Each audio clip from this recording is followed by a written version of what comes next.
नमस्ते investors, simply stocks में आपका स्वागत है। आज के वीडियो में हम आपके साथ 10 इंटरेस्टिंग बिजनेसेस शेयर करेंगे जो एफआईआईज ने अभी Q1 जून क्वार्टर में अपने पोर्टफोलियोज में ऐड किए हैं। पिछले 3-4 महीनों में मार्केट ने अच्छी रिकवरी देके अगले बुल रन के लिए ना एक बढ़िया बेस सेटअप किया है। ऐसे में एफआईआईज के इन्वेस्टमेंट एक्शंस हमको एक अंदाज़ा देंगे कि फॉरेन इन्वेस्टर्स आने वाले बुल रन के लिए कहाँ आइडियाज़ एक्सप्लोर कर रहे हैं। तो हम इन बिजनेसेस के शेयर होल्डिंग पैटर्न्स देखेंगे, क्या इन कंपनियों में ट्रिगर्स प्ले आउट हो रहे हैं, उस पर भी चर्चा करेंगे। और सबसे अच्छी बात क्या है आज की वीडियो की कि बस एक स्टॉक के अलावा जो कि एसएमई है, बाकी सभी के रिजल्ट्स भी काफ़ी अच्छे आए हैं। तो आज की वीडियो काफ़ी इंटरेस्टिंग रहेगी, काफ़ी सारे हमें आइडियाज़ मिलेंगे। अब चलिए फटाफट से शुरू करते हैं।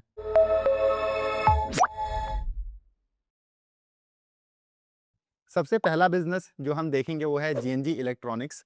जीएनजी आपका ना रिफर्बिश्ड लैपटॉप्स और डेस्कटॉप्स के बिजनेस में है, यानी कंपनी पुराने लैपटॉप्स और कंप्यूटर्स को खरीदती है, उन्हें रिपेयर और रिफर्बिश करके नए जैसा बनाती है, फिर क्वालिटी टेस्टिंग के बाद वारंटी के साथ अपने कस्टमर्स को बेचती है। अब जीएनजी में ट्रिगर क्या है कि एआई और डेटा सेंटर्स बूम की वजह से रैम, एसएसडी और प्रोसेसर जैसे कंपोनेंट्स काफ़ी महंगे हो गए हैं। जो भी फैब्रिकेटिंग कंपनीज हैं ना, वो चिप्स एआई और डेटा सेंटर कंपनीज को सप्लाई कर रही हैं क्योंकि वहाँ उनको ज़्यादा मार्जिन मिलती है। ऐसे में मेमोरी और प्रोसेसिंग चिप्स की शॉर्टेज हो गई है, दाम बढ़ रहे हैं। इस वजह से आपकी रिफर्बिश्ड लैपटॉप्स और डेस्कटॉप्स की डिमांड तेज़ी से बढ़ रही है क्योंकि वो कंपनियों को और कॉरपोरेट्स को सस्ते पड़ रहे हैं और इसका सीधा फ़ायदा जीएनजी को मिल रहा है। तो इस सब के बीच अभी हाल ही में प्रमोटर्स ने अपनी थोड़ी शेयर होल्डिंग एफआईआईज और डीआईआईज को बेची है, पर वो कुछ गलत नहीं है क्योंकि वैसे भी उनको ये करना था। सेबी के रूल्स कहते हैं कि प्रमोटर शेयर होल्डिंग जो हो वो 75% से कम हो। तो इसके चलते एफआईआईज ने अपनी स्टेक 2.8% से बढ़ाकर 5.3% कर ली है। एफआईआईज में गोल्डमैन सैक्स, डीआईआईज में आपके मिराए, आईटीआई और मोतीलाल बायर्स रहे हैं। फिर दूसरा बिजनेस है इसके बाद सीजीसीएल या कैप्री ग्लोबल कैपिटल। इसमें भी हमें 2.5 परसेंटेज पॉइंट्स की बाइंग देखने को मिली है। सीजीसीएल आपका गोल्ड लोन्स में है और ये आपका गोल्ड में जो रैली आई है ना इतनी अच्छी, उसका बेनिफिशियरी है। अब कहने को तो जनवरी के हाईज से हाँ करेक्शन है थोड़ा, पर अगर आप लॉन्ग टर्म के नज़रिए से देखोगे तो सोना आपका बहुत भागा है और उसके चलते हुआ क्या है कि गोल्ड लोन्स की डिमांड भी बढ़ रही है। सोने के रेट्स बढ़ने से कस्टमर सोने की उतनी ही क्वांटिटी में ज़्यादा पैसे का लोन ले पाता है और इधर बैंक या एनबीएफसी भी ज़्यादा लोन देकर ज़्यादा इंटरेस्ट इनकम कमा पाता है। तो ये पूरे सेगमेंट में बहुत स्ट्रॉन्ग टेलविंड है। आप देखोगे बैंक से लेकर एनबीएफसीज सभी अपनी गोल्ड लोन बुक्स तेजी से एक्सपैंड कर रहे हैं और ऐसे में आप देखोगे कि सीजीसीएल की देश भर में 1000 ब्रांचेस हो गई हैं और ये भी बढ़िया ग्रो कर रहे हैं। अब इनके बाद नेक्स्ट दो जो बिजनेसेस हैं वो डेटा सेंटर प्रॉक्सीज हैं हमारी लिस्ट में, केआरएन और एरोफ्लेक्स इंडस्ट्रीज। इन दोनों के डेटा सेंटर सेगमेंट्स काफ़ी तेज़ ग्रो कर रहे हैं। केआरएन और एरोफ्लेक्स दोनों ही डेटा सेंटर्स की कूलिंग के लिए प्रोडक्ट्स बनाते हैं। फ़र्क इतना है कि केआरएन एयर कूलिंग सिस्टम्स में है और एरोफ्लेक्स आपका नई टेक्नोलॉजी लिक्विड कूलिंग के लिए है। वो उस उनके लिए पार्ट्स बनाता है जिसमें होजेस या पाइप्स के ज़रिए सर्वर रैक्स तक कूलेंट पहुंचाया जाता है ताकि वो ठंडे रहें। तो दोनों में अभी ग्रोथ बहुत फास्ट आ रही है और Q1 इनके लिए बहुत ब्रेकआउट क्वार्टर भी रहा है जिसमें ग्रोथ और एक्सेलरेट हो गई है। अब शेयर होल्डिंग पैटर्न देख लेते हैं। तो केआरएन ने ना हाल ही में QIP से 350 करोड़ रेज किए थे अपने एक्सपेंशन के लिए। तो ये जो फंड रेज है ये 1060 रुपए शेयर प्राइस पर हुआ था। इसलिए आप देखोगे कि प्रमोटर होल्डिंग में थोड़ा डाइल्यूशन है और एफआईआईज की होल्डिंग 6.7% से बढ़कर 8.9% और भारतीय इंस्टीट्यूशंस की होल्डिंग आपकी 6.4% से बढ़कर 8.3% हो गई है। ऐसे ही एरोफ्लेक्स को आप देखोगे तो इसमें एफआईआई होल्डिंग 1.5% से डबल से भी ज़्यादा होकर 3.6% हो गई है। पर केआरएन और एरोफ्लेक्स में आपको दिक्कत क्या लगेगी कि यहाँ पर आपको वैल्यूएशन का कंफर्ट नहीं मिलेगा। मार्केट बेसिकली अगले 1-2 साल की ग्रोथ को पहले से ही प्राइस करके बैठा हुआ है। पर हमको ऐसे भी लगता है कि जैसे पिछले बुल रन में हमने देखा था ना कि कैसे डिफेंस, ग्रीन एनर्जी के अराउंड बबल बन गया था।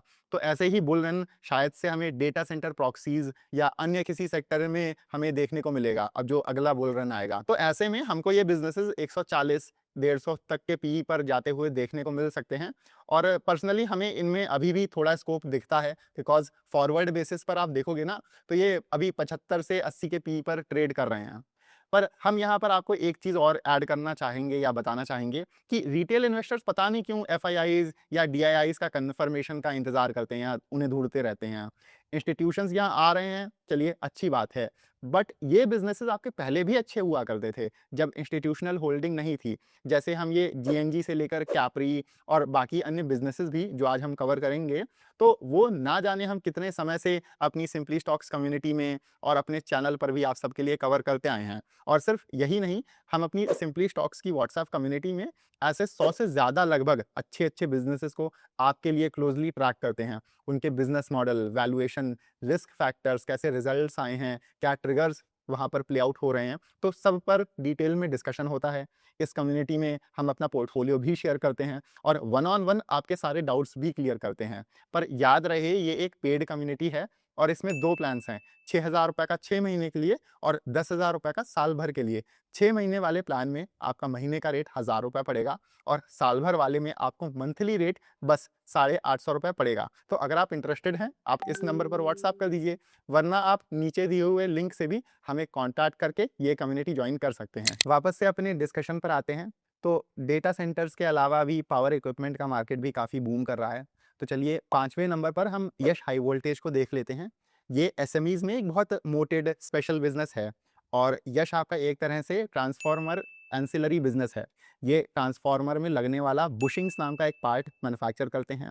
आपने कभी किसी ट्रांसफॉर्मर में नोटिस किया होगा तो ऐसे पार्ट्स आपने देखे होंगे, तो इन्हें ही बुशिंग्स बोलते हैं और इनके ज़रिए करंट ट्रांसफॉर्मर में एंटर और एग्ज़िट करता है।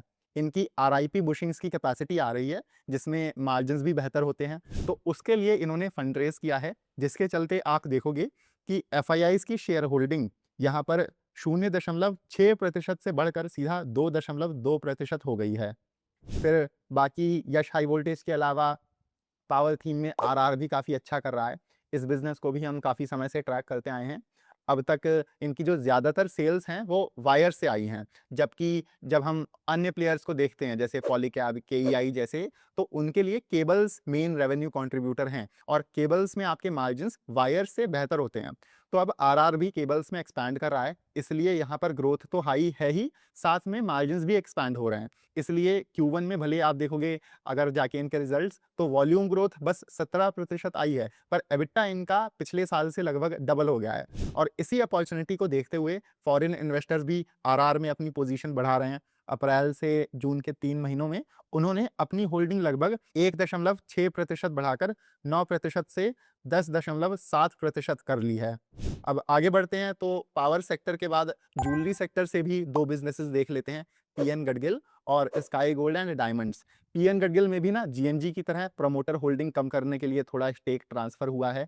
तो आप देखोगे कि जो प्रमोटर होल्डिंग है वो 83% से कम होकर ये आपकी 76.6% की हो गई है, जिसमें एफआईआईज़ आपके बड़े बायर्स रहे हैं। एफआईआई होल्डिंग आधा प्रतिशत हुआ करती थी, जो सीधा अब 4.7% पर आ गई है और ऐसे ही डीआईआईज़ ने भी लगभग 3 परसेंटेज पॉइंट्स की होल्डिंग उठाई है। अभी गडगिल वैल्यूएशन और ग्रोथ वाइज़ दोनों तरह से आपका काफ़ी अट्रैक्टिव लग रहा है और ये हमने ना अपने पिछले वीडियो में ही ज्वेलरी स्टॉक्स वाली जो वीडियो हमने करी थी, उसमें भी डिस्कस किया था। आप चाहें तो उसे जाकर देख सकते हैं। बिकॉज़ अगर आपने वो वीडियो नहीं देखी है ना, तो आपको एक अच्छा ओवरव्यू मिलेगा कि अभी मार्केट में अच्छे ज्वेलरी बिज़नेसेस कौन से हैं। बिकॉज़ बिज़नेस तो ये अच्छा है ही, तभी देखिए इंस्टीट्यूशंस इतनी बड़ी स्टेक यहाँ पर उन्होंने पिक करी है। फिर गडगिल के बाद दूसरा ज्वेलर या आज का 8वां बिज़नेस जो है वो है sky gold and diamonds. Sky gold का अभी क्या हो रहा है कि इंस्टीट्यूशनलाइज़ेशन हो रहा है। ये कंपनी इतनी बड़ी हो गई है कि एफआईआईज़ और डीआईआईज़ अब इसमें कंफर्टेबली आ रहे हैं, अपनी स्टेक बढ़ा रहे हैं। पिछले सवा 1 साल में इंस्टीट्यूशनल होल्डिंग जैसे यहाँ पर डबल हो गई है। ऐसे ही जून क्वार्टर में एफआईआईज़ ने 1.6% और डीआईआईज़ ने लगभग 1% होल्डिंग और ऐड करी है। आप देखोगे कि बहुत कम स्मॉल कैप्स में इंस्टीट्यूशनल इन्वेस्टर्स आते हैं, क्योंकि उनको इतनी लिक्विडिटी ही नहीं मिलती है और 12,000 करोड़ मार्केट कैप के ऊपर आपको कितने ही बिज़नेसेस मिलेंगे जो इतना तेज़ ग्रो कर पाएँ। तो ऐसे में स्काई गोल्ड जैसे बिज़नेसेस की री-रेटिंग भी तेज़ी से होती है।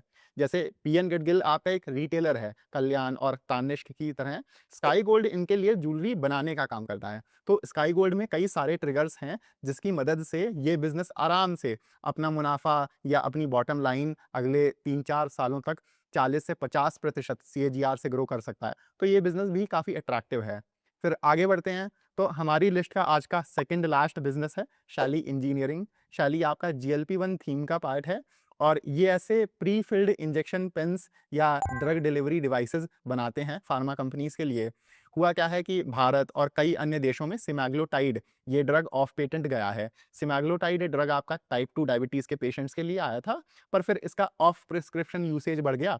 जो लोग ओबीज़ होते हैं या जो लोग वेट लॉस कम करना चाह रहे हैं, तो वो भी इसका यूज़ करने लगे। अब होता क्या है कि जब कोई ड्रग ऑफ पेटेंट जाता है, तो उसका दाम गिर जाता है काफ़ी स्पीड से।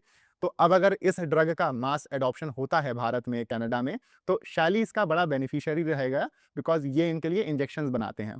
तो GLP-1 थीम आपका एक बड़ा मेगा ट्रेंड बन सकती है, जिसके चलते इंस्टीट्यूशंस का इसमें इंटरेस्ट आ रहा है। तो आप देखोगे कि कैसे एफआईआईज़ ने यहाँ अपनी शेयर होल्डिंग पिछले 2 सालों में 3.1% से बढ़ाकर सीधा 18.2% कर लिया है। तो काफ़ी अच्छी बाइंग हुई है। फिर इस क्वार्टर में भी लगभग 1.5 परसेंटेज पॉइंट्स की बाइंग हुई है। साथ में आप देखोगे कि डीआईआईज़ ने भी भारी मात्रा में अपनी पोजीशन में एडिशन किया है। तो शैली को आप एक्सप्लोर कर सकते हो। ये अब आपका इलेक्ट्रॉनिक्स और फिर सेमीकंडक्टर सेक्टर्स के लिए भी एडवांस्ड प्लास्टिक्स में एंटर कर रहे हैं। हाँ, कुछ लोगों को कंप्लेन यहाँ पर आएगी कि एरोफ्लेक्स हो गए या शैली हो गया, तो यहाँ का इनका आपको वैल्यूएशन प्रीमियम लगेगा। तो यहाँ फिर आपको एक चीज़ और समझनी है कि ये हाई ग्रोथ बिज़नेसेस हैं, तो और अपनी-अपनी फ़ील्ड्स में इनके पास मोट भी है या कुछ एडवांटेज भी है, जिसकी वजह से मार्केट इनको प्रीमियम देने को रेडी है। तो आपको ऐसे हाई पीई देखकर ऑटोमैटिकली रिजेक्ट नहीं कर देना है। आपको वो देखना है कि फॉरवर्ड बेसिस पर क्या इनका वैल्यूएशन आपको सेंस लग रहा है या दे रहा है। तो अगर लग रहा है, तो फिर आप इनको एक्सप्लोर कर सकते हो। फिर आखिरी में चलिए जम्मू एंड कश्मीर बैंक को देख लेते हैं। जेएनके बैंक हमारी वॉच लिस्ट का ना, हमको ऐसे बोलते हैं हम लोग कि साइलेंट आउट परफॉर्मर रहा है। तो ये मुकुल अग्रवाल जी का भी पोर्टफोलियो बिज़नेस है और यहाँ पर आप देखोगे कि इसमें भी 1% पॉइंट की मार्जिनल बाइंग हुई है। तो पहले से राइट ऑफ्स, रिवर्सल गेन्स का फ़ायदा मिल रहा था और फिर उसके बाद से इसकी ग्रोथ एक्सेलरेट होती आई है। और as a turn around story, ये बैंक एक समय पर हेवी एनपीए से जूझ रहा था, पर अब एसेट क्वालिटी तो बेहतर हुई ही है और एडवांसेस की ग्रोथ 25% प्लस चल रही है। यूनियन टेरिटरी में डेवलपमेंटल प्रोजेक्ट्स और टूरिज्म बढ़ने से कॉर्पोरेट और रिटेल क्रेडिट की जो डिमांड है, वो भी अच्छी आ रही है और जेएनके बैंक अच्छा कर रहा है।